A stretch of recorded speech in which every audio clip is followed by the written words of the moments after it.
Bonjour à toutes et à tous, bienvenue dans le JT, je suis content de vous retrouver. On démarre avec de la politique et la démission du Premier ministre Gabriel Attal qui pourrait être finalement acceptée mardi en principe juste après le Conseil des ministres. Dès lors, le gouvernement démissionnaire continuerait de gérer les affaires courantes dans l'attente d'un nouveau gouvernement. Mais combien de temps tout cela peut-il durer? Élément de réponse avec Léa Stolevitch. Un pouvoir limité et aucune mesure politique. C'est le principe d'un gouvernement démissionnaire uniquement chargé des affaires courantes. Concrètement, les ministres restent en place, mais assurent exclusivement la continuité des services de l'État. Un gouvernement démissionnaire ne peut pas déterminer et conduire la politique de la nation, donc il ne peut pas faire de la politique au sens idéologique. Il est vraiment là pour une application au jour le jour des lois. C'est pour garantir le bon fonctionnement de l'administration et il n'y a pas d'initiative nouvelle. On ne modifie pas le droit applicable et bien évidemment, on ne lance pas une réforme. Un tel gouvernement ne peut pas être renversé par l'Assemblée nationale. Il restera en place jusqu'à la nomination, même tardive, d'un nouveau Premier ministre. Les constitutionnalistes alertent cependant sur le risque d'une trop longue absence de gouvernance politique. C'est un gouvernement qui n'a qu'une vocation temporaire, donc vous pouvez être confronté à une situation où le laisser ad vitam aeternam pourrait être considéré comme une volonté de bloquer les institutions. Exception notable, dans une situation d'urgence, par exemple en cas d'attentat ou de catastrophe naturelle, le gouvernement démissionnaire pourrait malgré tout prendre les décisions qui s'imposent. Dans l'actualité de ce samedi, ce drame en Seine-Maritime à Saint-Martin-de-Lif où cette nuit, le corps d'une fillette de 6 ans a été retrouvé sans vie dans un bois. Le principal suspect, son beau-père, a été interpellé ce matin par les autorités. Il aurait donc enlevé l'enfant, puis ensuite tué.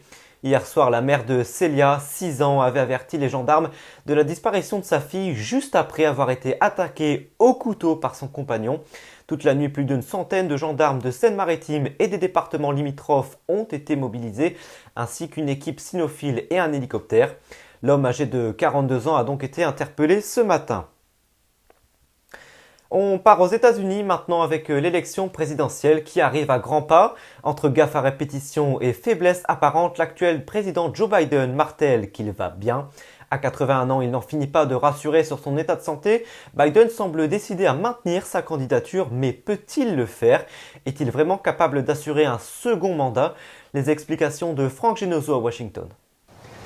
Joe Biden est donc reparti en campagne au lendemain de la clôture du sommet de l'OTAN ici à Washington et il a choisi l'État du Michigan, un État clé qu'il lui faudra remporter en novembre prochain s'il veut espérer rester à la Maison-Blanche. Suivront 2 autres déplacements la semaine prochaine au Texas et dans le Nevada et une grande interview lundi soir. Le président américain veut envoyer un message à ses détracteurs, celui d'un homme investi, déterminé, qui croit encore en ses chances de victoire. Malgré ses lapsus d'il y a 2 jours, Joe Biden a, semble-t-il, gagné un peu de répit, un peu de temps. Certes, des élus de son propre camp continuent à lui demander de se retirer, mais ils ne sont qu'une poignée. Certes, des donateurs démocrates veulent geler leur versement, mais la cagnotte de campagne est malgré tout considérable. Alors, Joe Biden veut convaincre qu'il peut battre une nouvelle fois Donald Trump dans la course à la Maison-Blanche, malgré les doutes qui accompagnent désormais chacune de ses apparitions publiques. Retour en France et à 13 jours du début des JO, miracle, la Seine est enfin baignable. C'est ce qu'a annoncé la mairie de Paris cette semaine. Ce matin, Amélie Oudéa-Castéra, la ministre des Sports et des Jeux Olympiques et Paralympiques, en a donc profité pour aller faire un petit plouf. Et en ce samedi matin, je crois qu'elle a réveillé tout Paris.